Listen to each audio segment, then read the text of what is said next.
parallel session 17. We'll just wait another 5 minutes. I think there's a long line for breakfast. So to parallel session 17 on leveraging data science to evaluate the World Bank's spatial targeting and partnership at the country level. And we're going to hear the case of Nepal, to which this methodology was applied, the Nepal country case study. So I have here with me today, first of all, Anuj, who is a data scientist with the Independent Evaluation Group of the World Bank. So Harsh is with the Methods Advisory Function team at IEG, and he's been with the World Bank since 2014. He works on the application of data science and artificial intelligence to IEG's evaluative and synthesis products, and on internal data science capacity building and external knowledge sharing. Before he joined IEG in 2019, he led the Global Delivery Initiative's data science workstream Decode and provided data science support to management, operations, and corporate teams across the World Bank. Before joining the World Bank, Harsh was an economist with the Tata Group in India, and Harsh is trained as an economist, but since joining the World Bank, his learning has been focused in the areas of machine learning, natural language processing, and geospatial analysis. Our next speaker, who's actually sent us a video, is Rasmus Heltberg. And his video is actually embedded in the middle of Harsh's presentation. You'll hear him speak. And Rasmus is an advisor and lead evaluation specialist, also with IEG. And he has led many influential corporate evaluations, including on the World Bank's operating model, evaluation of partnerships, trust funds, knowledge, global convening, and other strategic priorities. He has also led several reforms that revamped evaluation systems and products, and he's also done research on how to evaluate partnership and collaboration. His research has been published in a variety of interdisciplinary development journals, including World Development, Journal of Development Studies, Environment, and Development Economics. Rasmus has a PhD in Masters in Development Economics from the University of Copenhagen, and a master's in quantitative development economics from the University of Warwick. And last but not least, we have Sven Harten, whom you've all met in previous sessions. He's a deputy director for the German Institute for Development Evaluation. And at Sven's request, I'm not going to read his bio since you've all met him in previous sessions. With that, I'd like to hand the floor to Harsh first. I think he'll take about maybe 20 minutes or so. First of all, to present his work and also show you the video from Rasmus, which is embedded within his presentation. And then I'll spend maybe 5-6 minutes literally walking you through the 3 specific examples that DG Manny quoted in his opening remarks, and then hand it over to Sven. He'll take another 15-20 minutes or so, and we may ask each other some questions, and then we'll open the floor for questions. So there'll be plenty of time, so there's no need to rush with this session. Harsh? Oh, yeah, Sven reminded me that I need to introduce myself again. My name is Maya Vijayaraghavan. I'm with the Independent Evaluation Department of ADB. Most of you have met me in previous sessions, so I don't think I need to say much more about myself. Thanks, Sven. Harsh, over to you.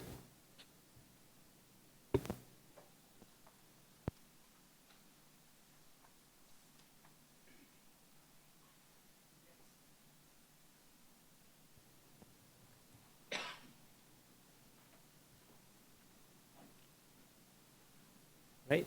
Thank you, Maya, and good morning, everyone. So I'll start this presentation by providing you some context for the applications of data science for evaluative work in IEG. So first, let's look at why we need to use data science for evaluations in IEG. So firstly, there are different kinds of unconventional data sources that have value for evaluative analysis. These include GIS, administrative and web data, as well as unstructured data such as text and images. Also, Our thematic evaluations entail the identification of complex global portfolios from thousands of World Bank operations for which manual review can be very expensive and prone to errors. Finally, some of the tedious analytical tasks are time-consuming and crowd out more in-depth analyses. So next, let's consider some of the potential benefits of leveraging data science for evaluation. So we see three main potential benefits. These are enhanced efficiency, breadth, and validity of our evaluative work. So I won't go into details about each of these, but I would just like to highlight that the three are quite interlinked.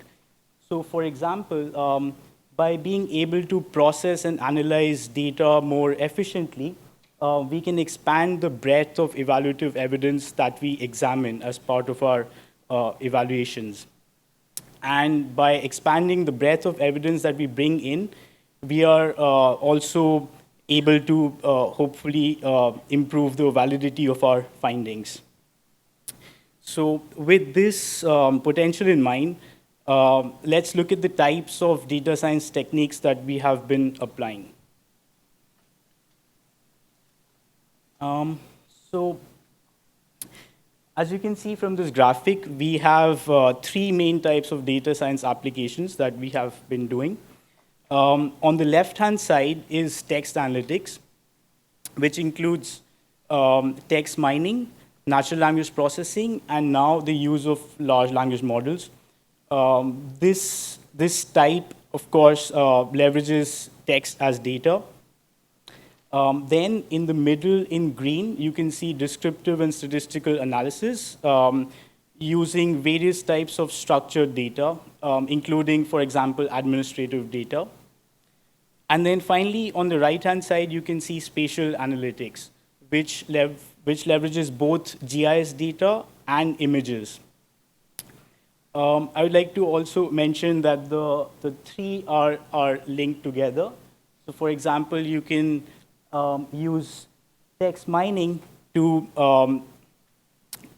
geoparse documents and then use the GIS data extracted from those documents in spatial analytics and so on.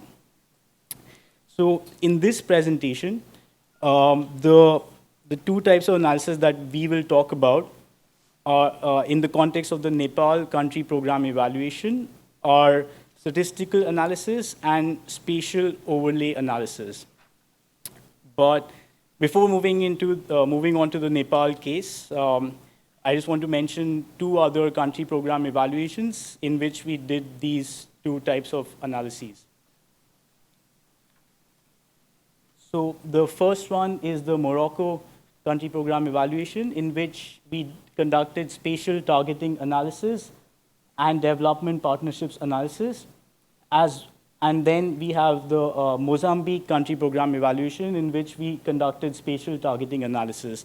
So this is just to highlight that the work that I'm presenting here, it's sort of been ongoing for around 4 years now in different cases. So let's now hear from the task team leader for this Nepal country program evaluation, Rasmus Heltberg.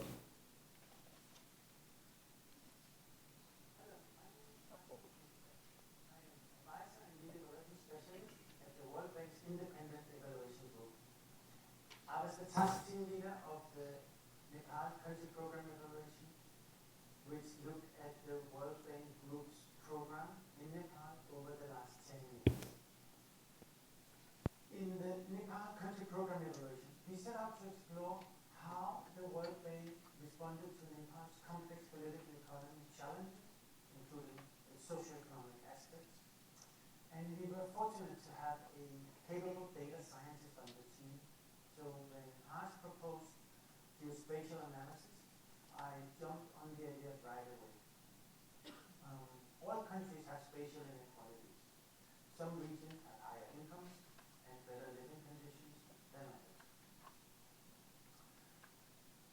But in Nepal, ethnic and spatial inequalities overlap to some extent. Deep-rooted historical ethnic and spatial inequalities were a major factor in the country's decade-long civil war. The finding of the spatial analysis, which Harsh will tell you more about, shows the targeting of the work-based support over the period we looked at was inequitable to quite a substantial extent. This is problematic, not only because it is the world-based mission to fight poverty, but also because, as mentioned, these horizontal and spatial inequalities were a major cause of conflict and fragility in Nepal. We would have expected the opposite, that programming would favor the poorer provinces, not the richer ones. In fact, the World Bank's own risk and resilience assessment recommended addressing spatial and horizontal inequities, those based on caste, class, ethnicity, regional identity, and gender. Many of our findings, the broader findings, also show that the bank's programming did not really do this. So the geospatial analysis, together with evidence from portfolio and document analysis and interviews, led us to conclude that the World Bank did not follow its own recommendations on how to support Nepal's post-conflict transition.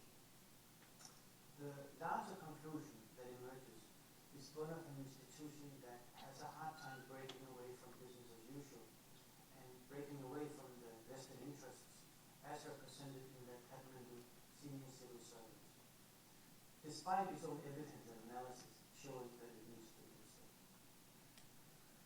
The partnership analysis was also interesting. The quantitative element of the partnership analysis looked at the number of donors to Nepal and the concentration of aid across sectors. It showed that the World Bank Group was either the primary actor or the lead partner in most of the sectors it engaged in. And that the World Bank Group, together with the Asian Development Bank, accounted for half of all foreign assistance. These findings help explain the donors' high expectations to the World Bank's coordinating role. We found that the World Bank often coordinated well, but did not achieve commensurate policy influence across many of the areas engaged in.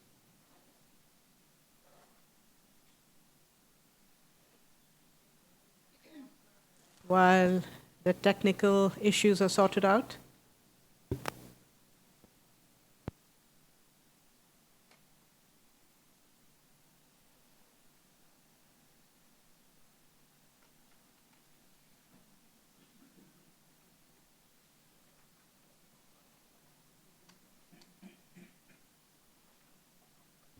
So while we're sorting this out, just to understand who's here in the room. So who has been working already with geospatial data, or who's been working with that? Okay, we've got money, of course. We've got a few people. And who has, let's say, read a report that used geospatial analysis? Well, there's a correlation, but okay, some more people, and who, and that's good as a baseline, perhaps. Who is planning to do this type of work in the near future? Not too many hands. Okay, maybe this will change in the end. Let's see.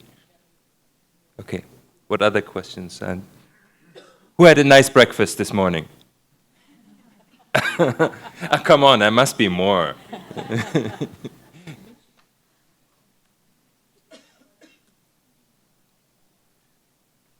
Okay, now it's coming up. We're almost back online. Thanks for your patience.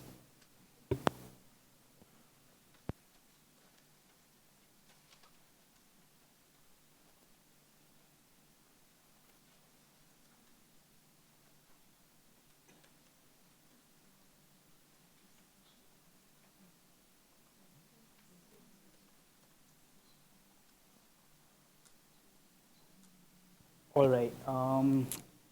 Did we?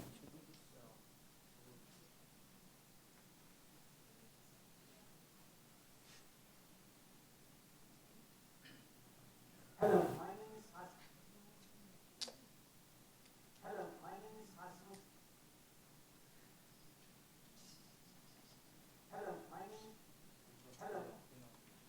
All right, so let me just sort of conclude Rasmus's intervention by saying that this work is featured in the Nepal Country Program Evaluation Report, which is not yet disclosed, but please do take a look at that to learn more. All right, so now let's look at the analysis of World Bank spatial targeting in Nepal, in which we leveraged spatial overlay analysis. So as you can see from the slide, first, we have a higher level question that we wanted to answer. So this question is about the relevance of the spatial targeting of World Bank's financing in the country, given the varied development needs of its provinces. Then we translate this high-level question into a more focused objective for the analysis. So the objective that we defined was to quantitatively understand if higher volumes of financing were going to provinces with higher levels of development needs as proxied by multidimensional poverty. Finally, we translated the objective into an analytical approach that is described here. As you can see, we wanted to understand three things. First, the degree of spatial targeting of the World Bank's financing portfolio during the evaluation period, and the provincial distribution of World Bank's financing commitments, and also the provincial distribution of multidimensional poverty, which is to proxy their development needs. And then finally, we wanted to understand the relationship between World Bank financing commitments to provinces and their development needs. So I'll talk about what we found in each of these three things. So first, we wanted to understand the degree to which the World Bank's financing projects had a spatial dimension and captured this information in our operations data system. So what we found was that during the two halves of the evaluation, I'm so sorry. So what we found with regard to the proportion of financing operations that had a spatial dimension, we found that it actually declined during the two halves of the evaluation period, both in terms of the number of projects for which we had some geospatial information, and also the amount of the volumes of commitments for which we were able to identify where they were going. So what we identified was that this was the result of two factors. So the first factor was an increase in the share of projects using financing instruments for which financing instruments which are not amenable to spatial targeting. So this included our program for results and development policy financing. And then secondly, we found that even within financing instruments that are amenable to spatial targeting, which is our investment financing projects, there was a decline in the proportion which actually captured this information. So to summarize, this was because of two reasons. Shifting to instruments that don't have a spatial element, and even within instruments which do have a spatial element, we found that it was not being captured during project design. Next, we looked at the provincial distributions of the development needs and of the World Bank's financing commitment volumes. So on the left-hand side, you can see the multidimensional poverty index for the evaluation period across different provinces. Here, darker shades indicate higher levels of multidimensional poverty. And on the right-hand side, you can see the provincial distribution of financing commitments, where darker shades represent higher volumes of financing commitments. So while you might have got a sense from looking at those two maps, in this scatter plot, we can see that there was actually an inverse or negative relationship between the level of development needs and the financing support or the financing volume being provided to the provinces. So I think that Rasmus already touched upon what the implications of this. So I will just mention that this relationship is the opposite of what we would have liked to see. So next, let's move to the analysis of World Bank Group's partnering, which relied on statistical analysis. So once again, you can see here the higher level question, the more focused objective, and its translation into an analytical approach. So the question that we wanted to address was with respect to the coherence of World Bank Group's financing in specific sectors or areas of the economy, given the role of other actors or given the role of development partners. So we translated this higher level question into a more focused objective, which was to quantitatively understand the position of the World Bank Group vis-a-vis other financiers in key thematic areas. So the Nepal Country Program, in the Nepal Country Program evaluation, we don't look at the entire economy and all the development constraints of the country. We focus on specific areas in which the World Bank Group was engaged, and we refer to those as key thematic areas. So those were the ones that we were interested in. And finally, we translated this objective into an analytical approach, which entailed the analysis of foreign aid commitment data from OECD to understand first the World Bank Group's importance in overall donor commitments to the country, and secondly, its role in those specific areas vis-a-vis other actors or donors. So let me show you what we found in this case. So we first looked at the World Bank Group's importance in overall financing commitments by different development partners. As you can see, the World Bank Group had the highest share during the evaluation period, close to 30%. However, it was certainly not a monopoly financier. Indeed, between 80 to 110 donor agencies committed some financing to the country in each of the years during this period. And then, besides the Asian Development Bank, which had the second highest share of commitments, and it was also it had the highest share in 2 out of 10 years during this period. So besides the Asian Development Bank, we can also see that there were 4 important bilateral donors and the EU, which had a total combined share of 26%. And then finally, you can see at the bottom that besides some of these donors with larger shares, there are also smaller ones that had almost 10%. So you can see that there's a high level of engagement of donors in the country, and that the bank that the World Bank has a larger share during the whole period. I already mentioned that we will look at specific working areas or specific sectors. So this is only for the overall financing volumes.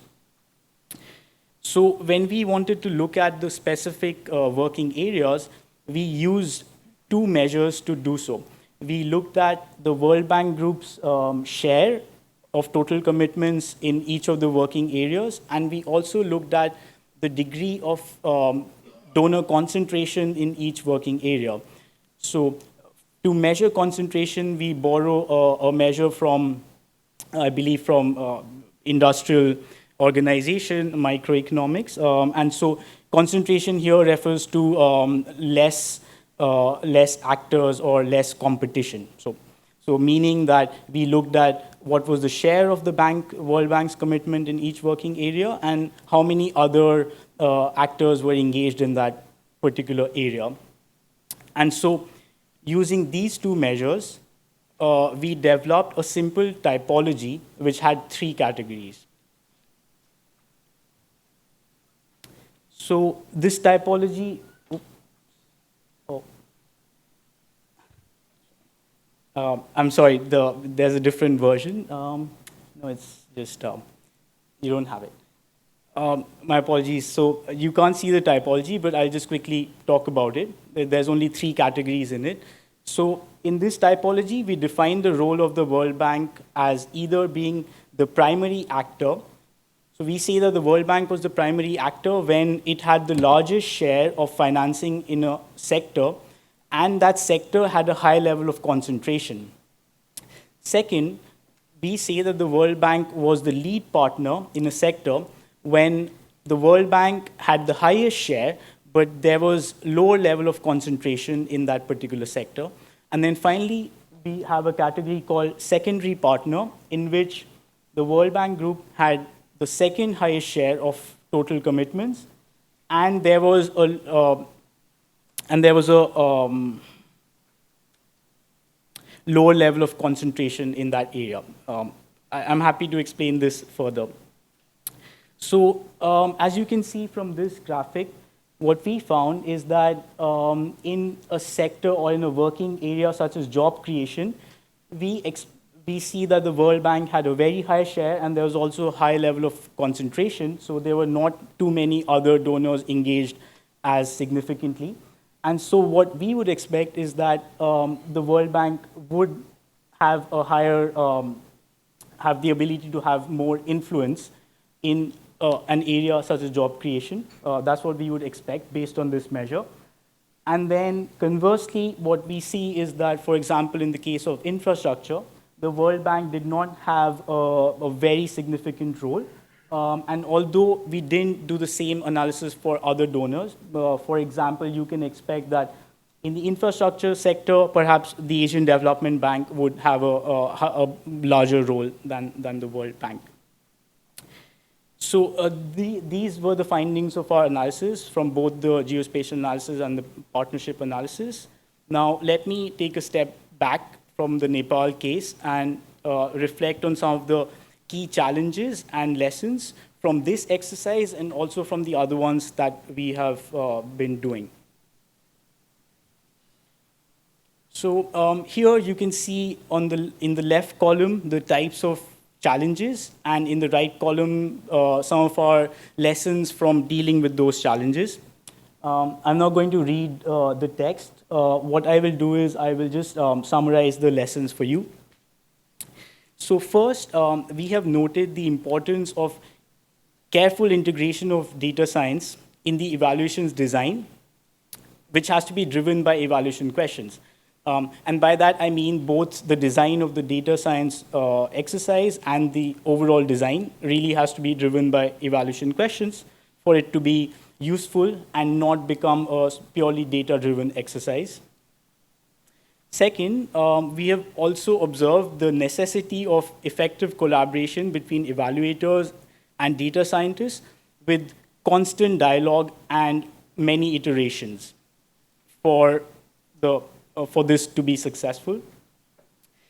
And we have also found that findings from some of these data science applications are generally only useful to the extent that they can be triangulated or corroborated using other methods and or other evidence. And then finally, we find that institutional support to scale up innovation is critical, with a strong need for staff capacity building, organizational learning, and showcasing of success stories to inspire others. Thank you for your attention.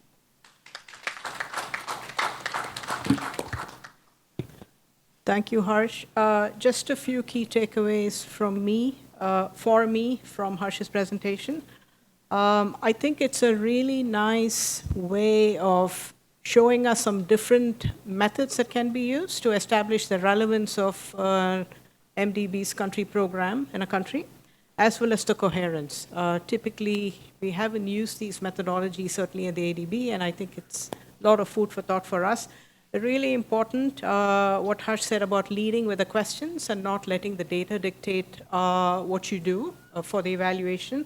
And of course, the really important point about triangulating what you find using these new tools with some more traditional sources of data that you've probably relied on. With that, I think I have to spend the next few minutes walking you through 3 really quick examples of the use of geospatial analysis at the Asian Development Bank.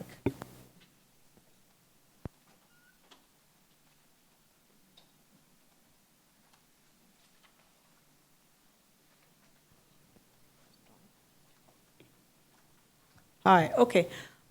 So I've titled this Mapping Impact, Leveraging Geospatial Data and Evaluation Practice. And you may recall in his opening remarks, DG Mani referred to 3 separate examples.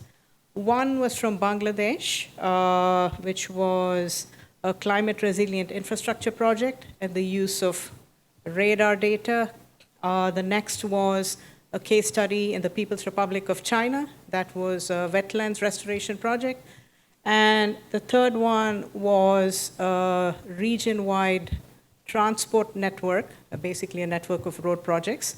So those are the 3 examples I'm going to walk you through. Michi, next slide. Where's the clicker? Okay, yeah, so just to reiterate, 3 separate examples. One on assessing the performance of climate-proof roads. Next one on evaluating wetland restoration.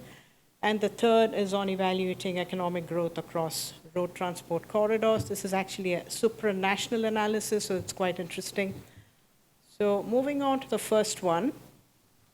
So this is a case where ADB co-financed a project with the International Fund for Agriculture Development, as well as KfW. So we had the Germans, we had IFAD, and then we had ADB financing a climate resilient infrastructure project to improve the resilience in the coastal zones of Bangladesh. And this included upgrading and climate proofing more than 100 kilometers of rural roads, and also reinforcing 780 meters of bridges, culverts, and nearly 100 growth centers and rural markets. So for this particular application of geospatial analysis, we used the European Space Agency's Sentinel-1 images, and these really represent the conditions before, during, and after the floods. And what we found was the radar images, because it's a radar image, it was able to identify flooded areas as well as the project roads that had been affected, even though there was cloud cover. And what we found from just these 3 images is that the roads affected by flooding were able to recover in less than a week. That's what we found just from simply a visual inspection of these radar images.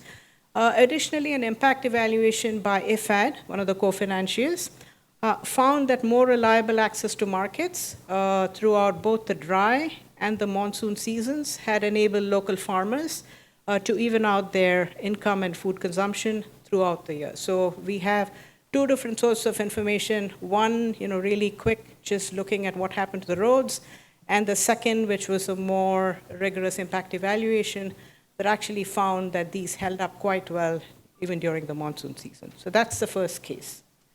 And if you want further details, you can find it in the report, ADB Support for Action on Climate Change, 2011 to 2020. If you just do a Google search, you should be able to bring it up. The next example is evaluation of a wetland restoration in our host country for the conference. So this case study in China focuses on the wetlands of the Sanjiang Plain. This is in the northwest of the country, and it's one of the richest areas of globally significant biodiversity, particularly for water birds, I believe.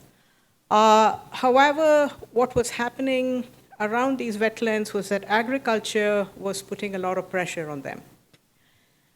So ADB, together with the Global Environment Facility, implemented an integrated conservation and development model with some restoration activities, reforestation, as well as provision of alternative livelihoods for the affected people. So to measure the impact of these wetland restoration activities, which were completed between the year 2006 and 2008, we used freely available Earth observation Landsat data to assess the changes in the land cover in the Kishing Hay Nature Reserve, which is one of the 6 protected areas covered by the project. So we used remotely sensed data over 4 time slices, 2000, 2006, 2011, and 2017, to track the land cover change before and after the project. So the remotely sensed data provided 2 findings that really would have been difficult to track without the use of this technology.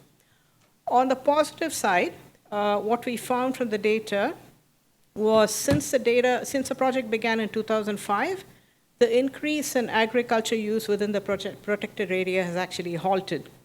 And today, or at least as of 2017, there was no trace of agricultural activities in the core zone of the wetland.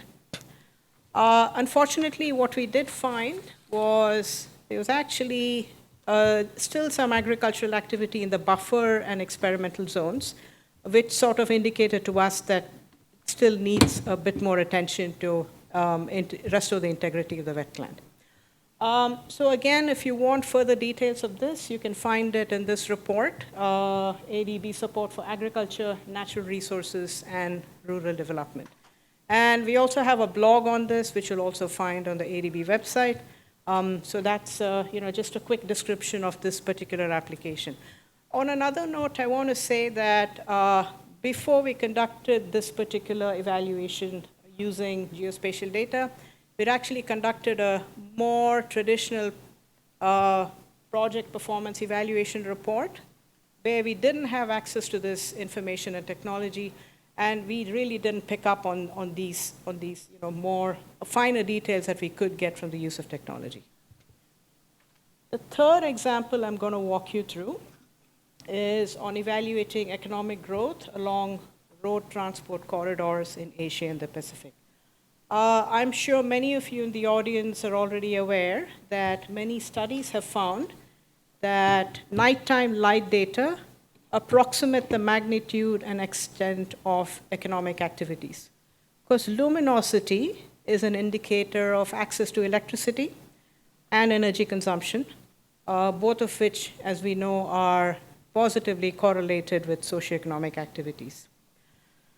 So previous studies have used nighttime light to estimate electric power consumption, conduct economic censuses. I'm sure you've seen some of these studies, and to estimate the gross domestic product. What we did in this particular instance is evaluate the impact on economic growth of a portfolio of ADB projects across countries. So as you can see, several of these roads actually, you have segments in one country which cross over into another country. And so having access to nighttime luminosity data was a really easy way to get a sense of the project impacts. Project impacts were assessed through nighttime light, and we confined it to a 10-kilometer buffer zone within the project alignments. And the time frames were 3 years before the implementation of the project and 3 years after. And what we found were that for 33 projects completed in 2013, 2014, and 2015, we measured the annual growth rate of the nighttime luminosity before project completion, and the annual growth rate after completion. And what we found through a difference in difference analysis is that on average, about 45% of the growth rate could actually be attributed to these 33 projects. So that's a really simple application of the use of nighttime luminosity data to assess economic growth. So that's it from me. The key takeaways from this are, we have a variety of data types and sources for geospatial analysis. The really important thing is we have consistent and comparable data across geographies. You saw that especially in the last example where we assessed economic growth rates using nighttime luminosity data. There's an extensive time series of data. It's extremely cost and time efficient, and it's useful for all levels of evaluation, project level all the way to assessment of a portfolio of projects. So that's it from me, and I'm going to hand it off to Sven, who's going to zoom out and give us some guidance on when and how we should actually be using geospatial analysis in our evaluations.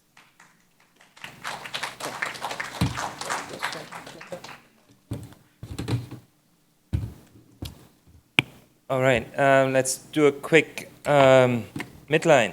So you heard 4 cases and some benefits. So who can now think of working with geospatial data in the near future? Hands up.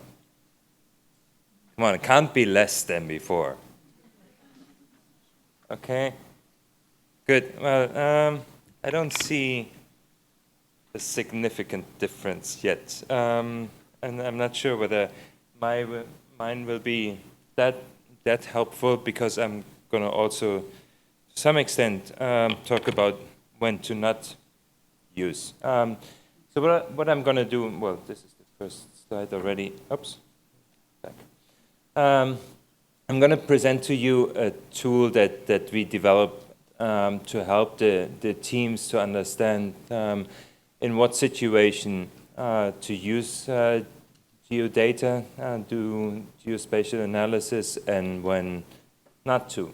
And as Maya also highlighted, and Harsh, is that still in our work, evaluation questions come first, and also for our case, this type of analysis is always embedded in a multi-method design. I'm using multi, not mixed method, because we have sort of, or we're working on this sort of approach where the evaluation question then determine what kind of focus you have.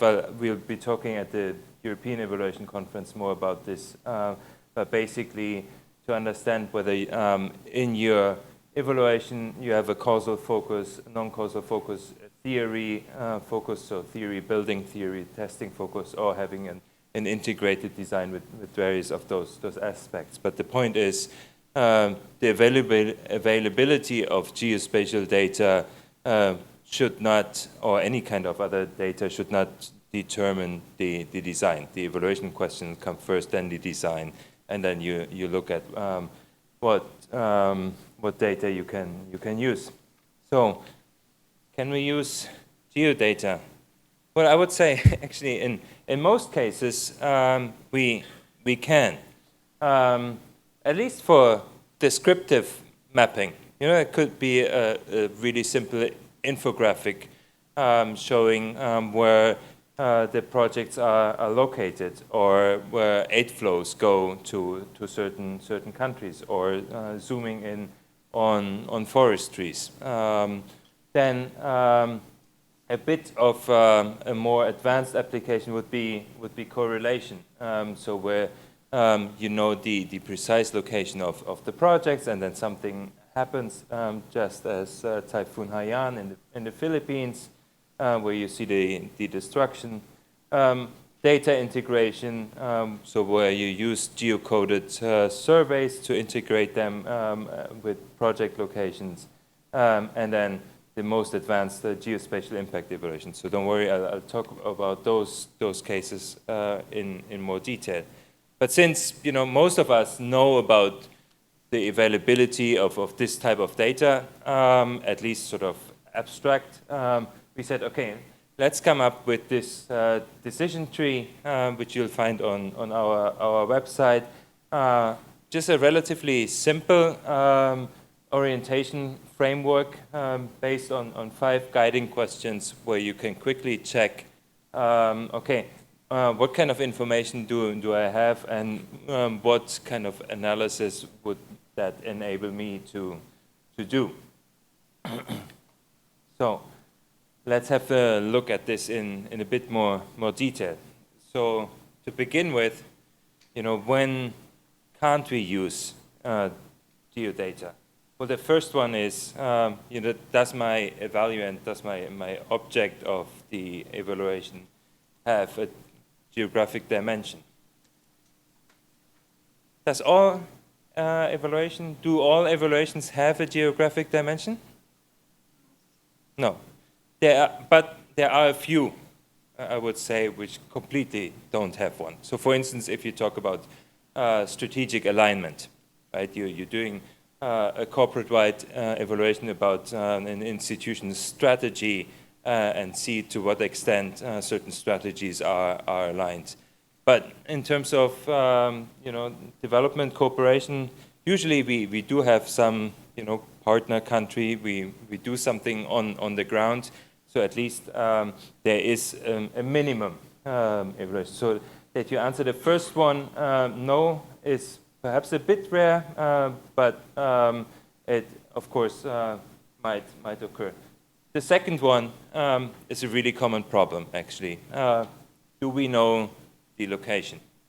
I mean, the situation is improving rapidly, but still, in many cases, we don't actually know precisely where all those projects were, and oftentimes we don't have the resources. If you're doing a country evaluation, to go and find all those locations, right? If we do a single project evaluation, of course, we can drive, we can fly, we can sail there, and then geocode the location. That's easy. But for wider applications, especially for DEVAL, where we don't do single project evaluations, so we do at least country or thematic evaluations. So we are talking about hundreds of projects. If you don't know the location, you do have an issue. I'll be talking a bit about how to go around this in a moment. And then another one, maybe sometimes we do know the location, but there's not really a lot of geographic variation. You alluded to this as well. So maybe we have 50 projects, but they're all in the same district. The district is geographically very similar. So and also on other variables very similar. So there the question comes in whether it really will be so useful to do geographic analysis on that. Let me just quick look here. But I didn't forget anything important. Oh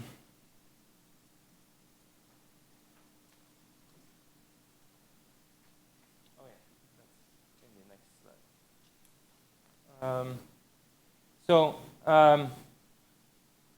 I just mentioned the very common problem of you do want to do a georeferenced analysis, but you don't know where your interventions are. There are many ways, actually. That's the good news, to go around this. And I think in the notes of this presentation or in the annex, there's an overview of sources that you can use to georeference project locations ex post. So one is, of course, a manual way, but much more interesting is, and I need to read it out. It's called the GeoQuery from 8Data. So 8Data is a research outfit in the US at the University of William and Mary. If you Google or Baidu 8Data, they have great tools. They have great open source data. I'm not being paid by them, but they have this tool where you can also which helps you to georeference project locations.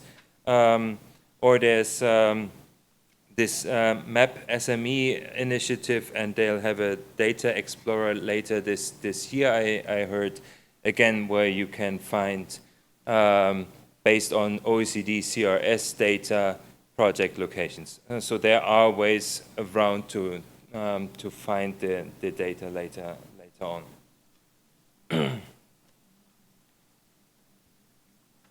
So that means, if you answered the first 3 questions with yes, that's nice. Then you can already start with some descriptive mapping, some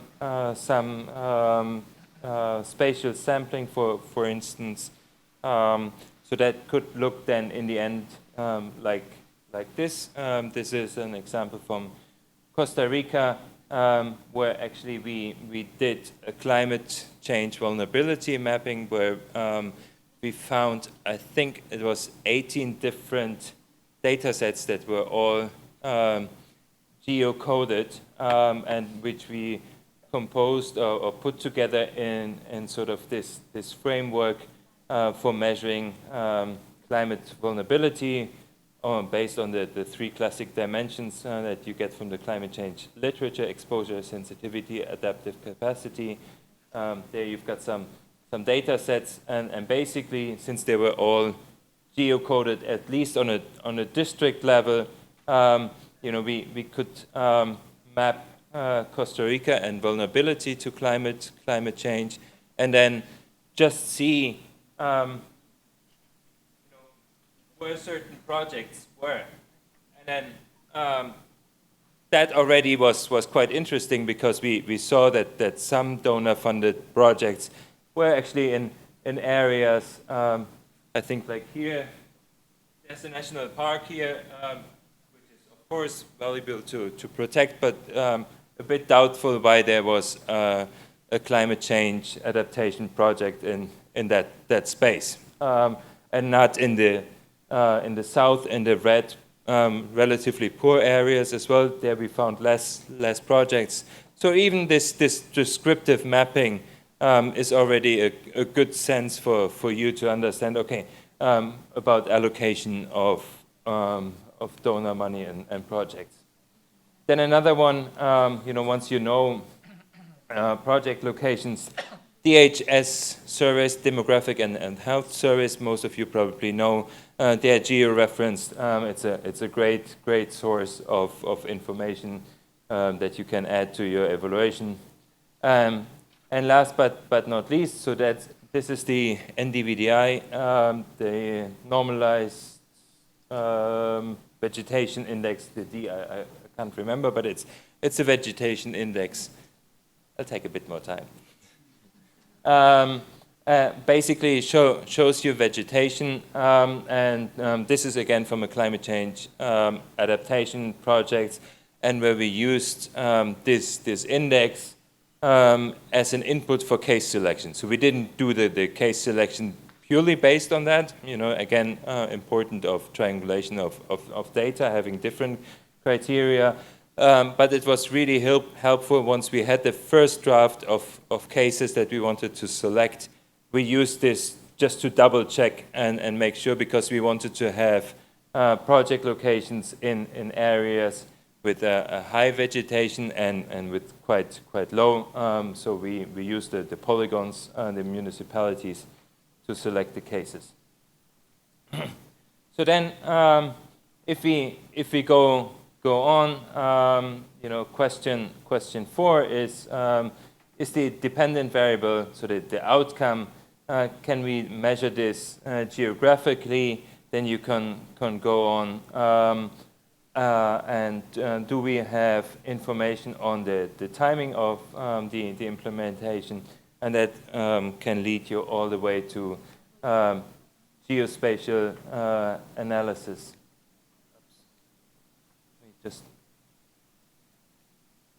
Okay, there we go.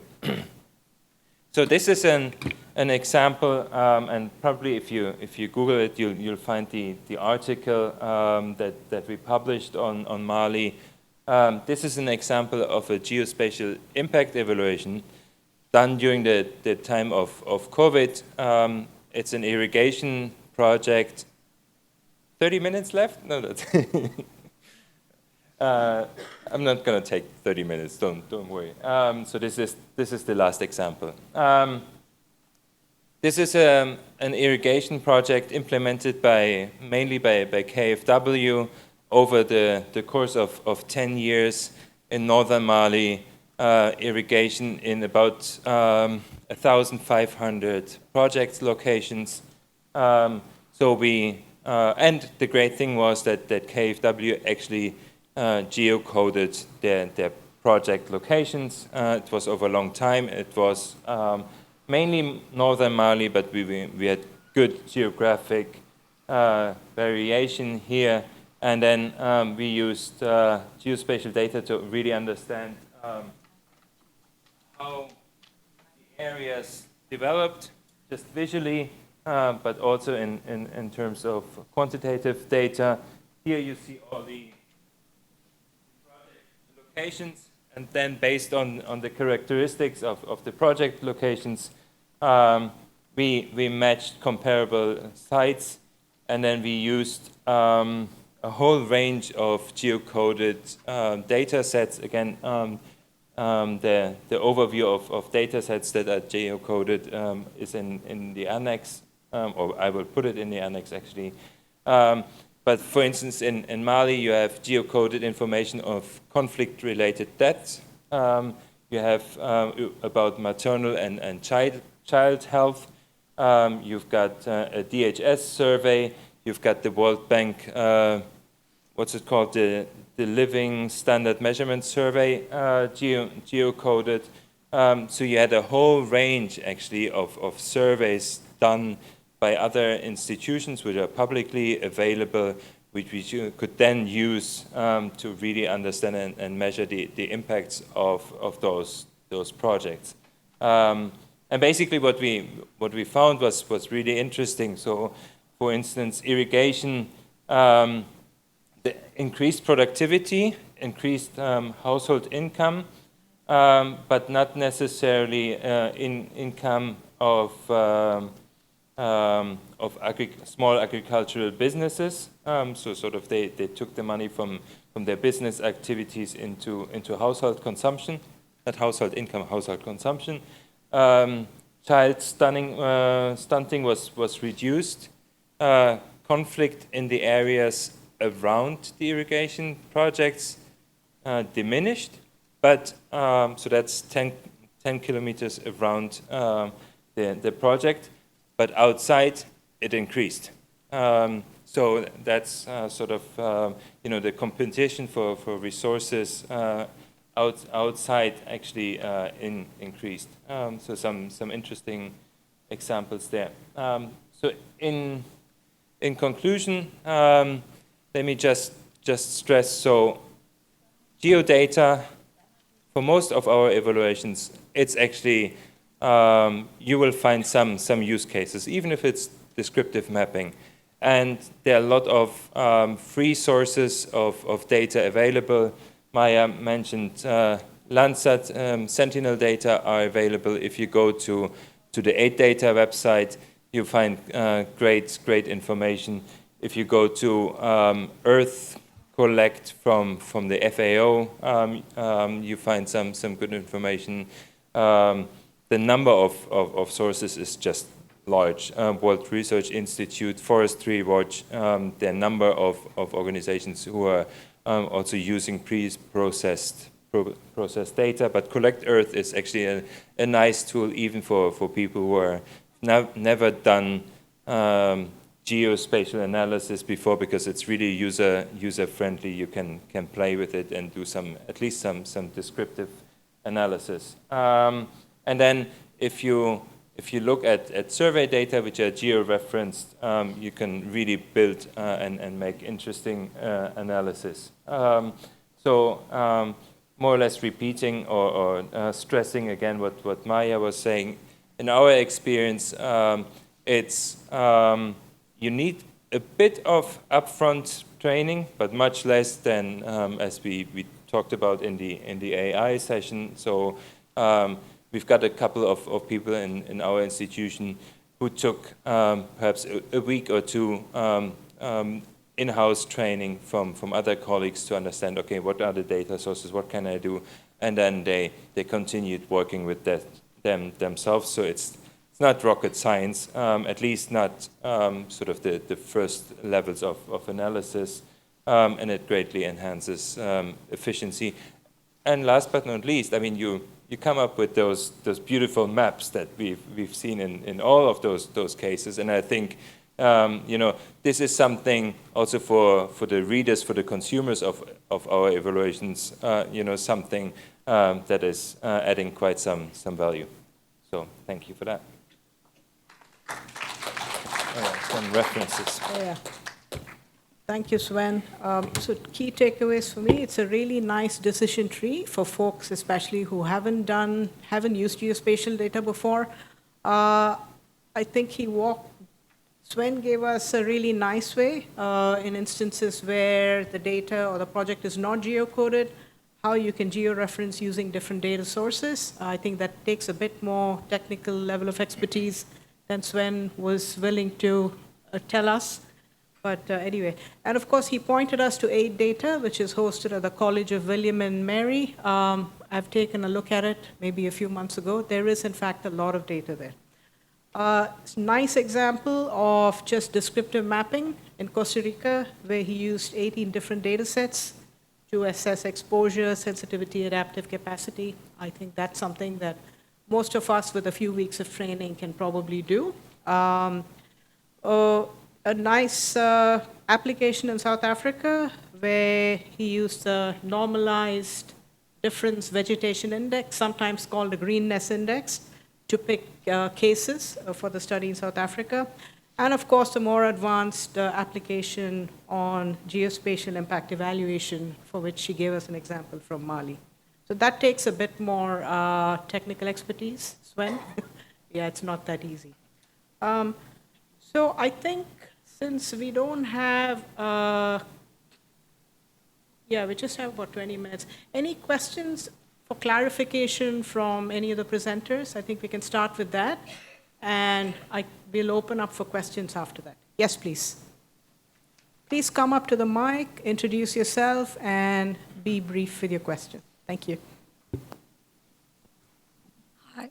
I'm not sure if it's... Hi, can you hear me? Okay, so I have a question for Harsh. I was at the bank for 5 years before I moved to IFAD. I'm a senior economist, and I was in the poverty group, so doing a lot of this MPI work. And one of the things that I just wanted to pick your brain about the fact that you used subnational data to map MPI. I was wondering if you also tried to consider sub-district or even more disaggregated, maybe that would reveal sort of a different picture. Wondering if you thought about that. And then secondly, I was also wondering, what was the operational team's response to your results when you showcased them? Because this is something quite striking for an institution like the World Bank, which as you walk into the institution, it says, we dream of a world free of poverty. So just wondering, I would like to know what their thoughts are. Thanks. Go ahead, Manny.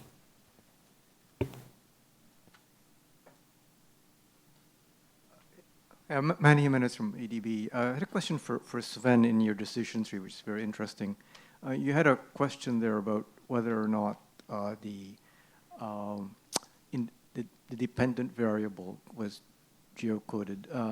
And I was wondering if you could comment on whether you think that if your outcomes that you're interested in are physical, such as agriculture, environmental outcomes and things, whether that's easier than if your outcomes are social. Is there anything we can do if what we're really interested in using geospatial data on socioeconomic outcomes of households, especially because one of the big benefits of this is we can go into places, perhaps conflict areas, where we can't go and collect data.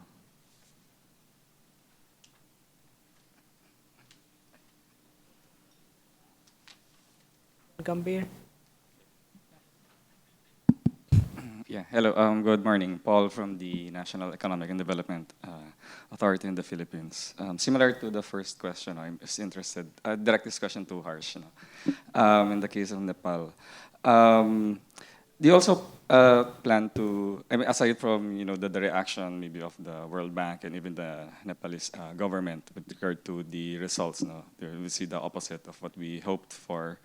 You also was there also a discussion on maybe the reason maybe because in our case, because we had looked at the same, I mean, we did the same exercise, and I think the reason, two of reasons maybe is on the decision that goes into approving project maybe is on the economic returns, that it's may also be more like applicable to the urban centers, so you see that correlation. So, and maybe also because of the specific sectors, that lends itself more to really addressing the MDI rather than other sectors, projects. So, question is really, have those been, discussions, I mean, came after the results, and are there also plans to like improve maybe on, or what we're looking at improving maybe on the methodologies? Because I noticed we're only looking at commitments. So is there a plan looking at actual disbursements? How much really are being spent or being channeled to the areas aside from commitments? Thank you.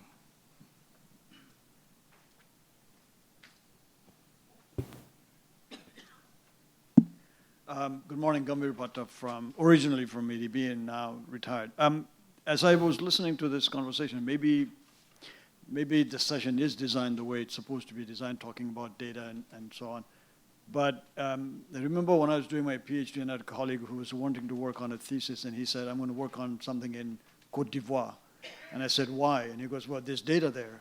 There's lots of data there. And something tells me that we might be sort of focused on saying, you know what, let's just take a look at the data and we'll not forget, but we'll sort of disregard the context. And if you remember Tim talking about context being as important in yesterday's presentation in the session on science of the work of the CGIAR, we're talking about context specificity. So how much of the results that you found, Harsh, in the work in Nepal, and I mentioned that because I've just finished a governance risk assessment for Nepal of ADB. And as I was just looking at what you had presented over there, I was beginning to think of how a government official would react, not a World Bank official or an ADB official, how a government official would react to you saying, you know what, there's more poverty in the Karnali province, and you guys are continuing to spending more money on the Gandaki province, therefore you're doing something wrong. Now, again, as I said, this may not be, you're not the right person probably to respond to these things, but do you ever get the sense that you might be actually driven by the means to do something rather than the overall picture of what is it that we're going to do? What is it when you tell the World Bank, you guys are doing it wrong because your map shows this is where the poverty is and you're spending it over here. Are they really supposed to change the way they do business and invest in underdeveloped areas? Is that what we're trying to tell them to be convinced of because the data shows that? Or are we using data as a way of, positioning ourselves to convey a message, and the data, all it does is bolsters that argument? Again, as I said, it may not be the right forum to talk about these things, but somehow I got the sense that we were being, sort of nudged by data rather than by context. We can stop here and maybe give our panelists a chance to respond. Sven, do you want to go first? Because I think you had one very specific question, and Harsh actually has a bunch of questions. That gives you a bit more time to read. Thanks, Mani. Obviously, outcomes in areas, in areas where, for instance, the GEF is working, the Global Environmental Facility. That's relatively easy, or forestry watch, or organizations combating desertification or loss of forest cover. That's absolutely true. The way how I see it is, as nowadays, as long as we do know where the interventions happened, if we have geocoded data for that, we are quite likely in many countries to find geocoded outcome data that you could at least use as a proxy, to measure some of the outcome results. Maybe you won't have an indicator directly relevant for your outcome measurements. So, for instance, the Costa Rican case, you have a single geocoded indicator on climate change sensitivity. You need to construct that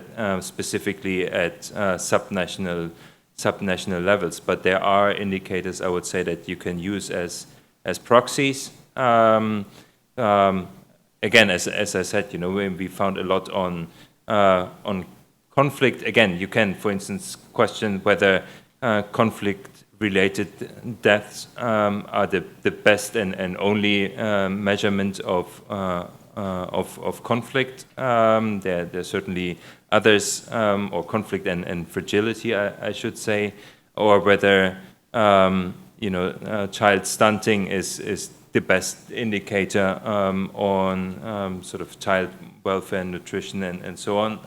So they're always proxy indicators, and I guess my main point, and which goes also a bit to sort of the data-driven question, is that in most cases we would not rely on this analysis alone. It's always a question of triangulation. Here in Mali, for instance, I mean, that was during COVID and a conflict situation, but still we did some virtual focus group discussions. We did some virtual field visits with where local consultants, took their mobile phones and went through the farms that received irrigation and through farms that hadn't received irrigations, were sort of filming this, live streaming this. Again, that shouldn't also be sort of your only source, where you base your information on. But I'm saying, you have some geocoded indicators. You do a survey, telephone survey, calling people up. We did those virtual field visits, virtual focus group discussions, and so together, probably it's still not as good as a project evaluation where you can really spend much more time in the field. But in the end, with combining all those measures, we're fairly confident that we found most of the positive and negative impacts. Thank you. So I just want to highlight what Sven just said. I think the importance of ground truthing some of what you find from this geo-reference data. So I think that sort of gives you a bit more confidence and credibility in what you find from just looking at the data geospatially.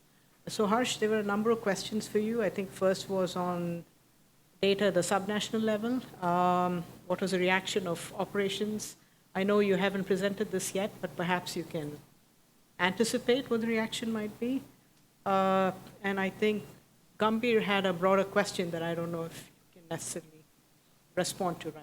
But yeah, over to you. Thank you, everyone, for the questions.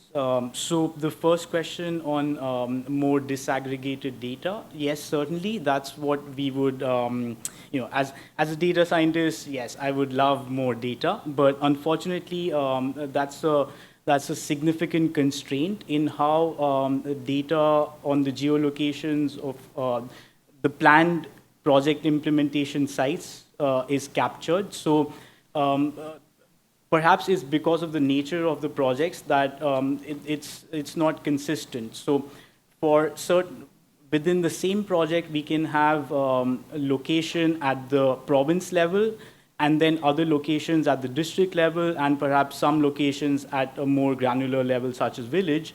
And then across projects, also there's variation in the level at which this data is captured by the operations. So meaning that some projects will only mention which state they are planning to do the work in, whereas other projects will be more detailed. So the issue is that more granular data can be aggregated to a less granular level. So we can aggregate district level data to province level, but we cannot do the opposite. So we, in our work, we have generally kept our analysis at the state or province level because of this constraint of how the data is captured for the operations. I will mention certainly that when it comes to, say, data on poverty or other indicators that might be available at a more granular level, we can aggregate those. We can, for example, look at the level of variation of something within the state by looking at the district level data. So there's certainly, we can do some things with more granular data, but we cannot convert province level information into more granular information. And then with regard to the response of operations, as I mentioned, this report is not disclosed yet. However, my sense is that they have actually, perhaps the country teams have been quite receptive to these findings. Then on the question from the colleague over there on the causes of this, of what do we think caused this? So we know that there are probably a lot of, and I think this also might address the question on putting these findings in context. So we know that there are many different factors, and our analysis addresses some of these questions, and I will talk about it. So firstly, when we use the multidimensional poverty index, it takes into account different things such as access to health or health outcomes and education, as well as asset ownership. So it actually captures many different dimensions of the work that we try to do in specific areas. And for example, we know that there was the significant earthquake, which was centered in specific provinces, and a lot of the response for the earthquake and then subsequent reconstruction went to those provinces. However, we did some tests to check what happens when we remove those outliers, and we found that the findings still held. In terms of commitments versus disbursements, I will highlight that one of the intention of presenting a lot of this work is to also show that we don't actually capture this information very systematically, and we need to do it.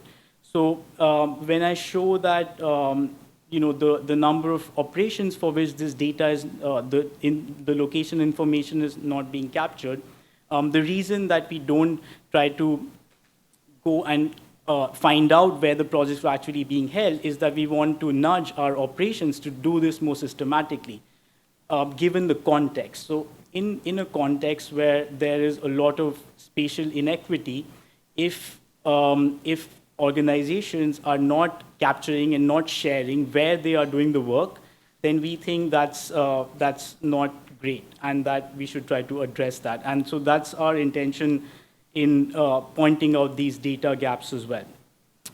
Lastly, I will mention that this work was done in the context of the assessment of World Bank support to federalism in the country.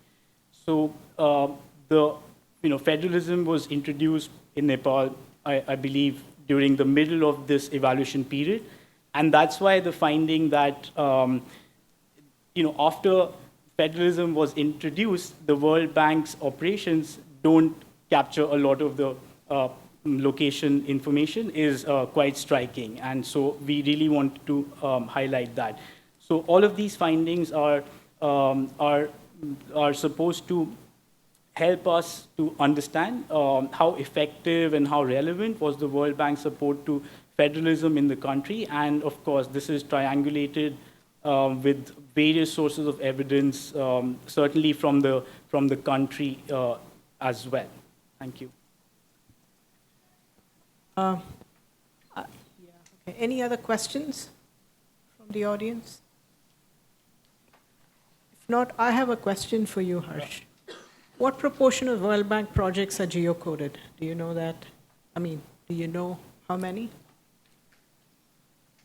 I don't know for, in aggregate, what I have looked at in this case and in certain other cases, but we know that there's variation by country, and that perhaps is determined by the sectors in which we engage in different countries. But I will just mention that, going beyond the World Bank, that I have observed that there's quite a significant variation in how different IFIs or different donors capture these dimensions of their work. Not just the location, but also the sectors or the thematic areas. And I think there is a need to drive all of us to do this better. Something to say or add? Well, it sounded a bit that maybe you have the answer, how many projects are geocoded. But what I do know is that Aid Data, a couple of years ago, they had this project to geocode all World Bank funded interventions in China. So that's one, and then there was another project. So if you're looking for geocoded World Bank information, I think Aid Data is probably a good place to start. I just wanted to say, if you're interested more in the methodology of geospatial impact assessment, there's a discussion paper on our website. I guess if you just Google geospatial impact evaluation, you'll find it, or you search it on our website. And there's also an article on the published by the Oxford University Press. I think the journal is Proceedings of the National Academy of Science, 2023. That must be, again, I guess there are not that many articles on geospatial impact evaluation in Mali. So if you search for those, you get more details about the methodologies and the indicators that we had. All right. Any further questions from the audience? Go ahead.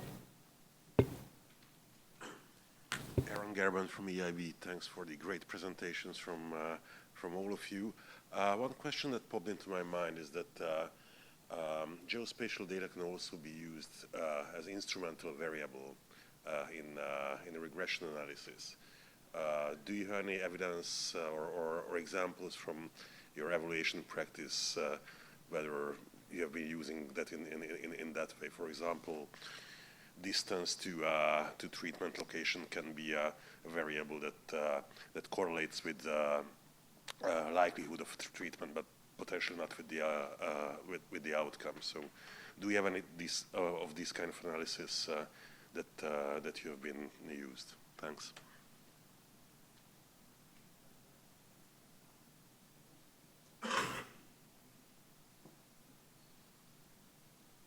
Yeah, there was an issue with the mic, so I guess I understood most of your questions. So yeah, as an IV, actually, again, if you look at that paper, and that's the only geospatial impact evaluation that we did. We used I think the ACLED data, the distance the distance to project locations in relation to conflict-related deaths was probably one of the IV what we used. Yeah, but we don't have that many examples of that, but it's a great great point to mention this. This is a very good use case. Yeah, absolutely. So I don't have any specific examples that I can cite, but certainly, as you mentioned, a lot of these different data sources, geospatial as well as text, can be used to develop different types of measures, which can be used for regressions or causal inference and so on. And that actually is one of the very useful ways to leverage these data sources. For example, distance to facilities and so on. There's one evaluation done by the IEG a few years back on urban spatial growth, which has a good example of causal inference using geospatial data to understand in Mumbai and in Mozambique, in Maputo, I believe. What was the impact of some of these roads in the urban growth in the periphery of those?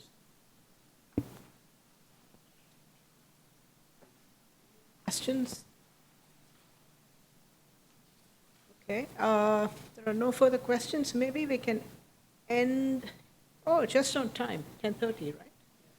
Okay, so very quick, I guess, one sentence summary. I think that cuts across all three of our presentations and everything you've heard so far. So geospatial data is just one source of evidence. You should always lead with the evaluation question and triangulate whatever you find from the use of geospatial data using evidence from other sources. Very nice decision tree from DVAL, which I'm sure those of you who are going to enter into, sort of dip your feet into geospatial evaluation, that's probably pretty useful. And we saw it could be used for descriptive mapping, could be used for impact evaluations when you're a bit further along. And we saw a really nice example from Harsh and Rasmus on the application of this in a country context for the evaluation of a country program from a multilateral development bank. Final note, I think there are quite a few free resources out there. I think, as Sven mentioned, aid data, and the best free software is QGIS. I think, both DVAL and IEG have used it. Of course, if you have a bit of money, Esri's ArcView, I think, is probably the gold standard if you want something that's easy to use and has a lot of functionality. So I'd like to end on that note and thank our panelists. Can we give them a big round of applause? And thank you very much for making it here on the very last day of the conference. I think the fact that we have at least a half full room is testament to the topic.